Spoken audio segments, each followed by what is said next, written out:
We are FuVEX, and we are tackling is the problem of power line inspection. So there are over 5 million kilometers of power lines in the European Union, and right now they are being inspected by on-foot personnel that don't capture digital data, or manned helicopters that are extremely expensive, that have human risk, and they have pollution emissions. So what we are doing is to replace these solutions by long-range drones in order to automate the power line inspection. So what we are doing is to take drones that normally are legally limited to fly on the visual line of sight of the pilot, that means around 500 meters, and to take that to 20 kilometers range. And with that we have the first authorization of its kind in the European Union, and we have the only authorization in Spain to perform this kind of operations.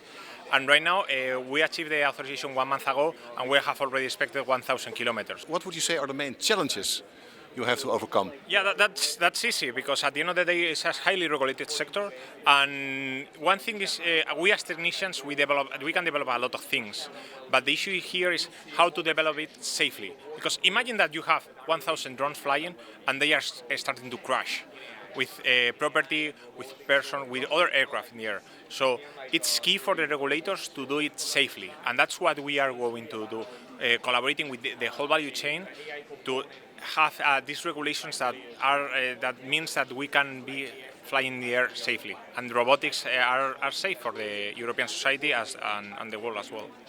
Yeah, it's completely electrical, and we are working on hydrogen. We think that is the future.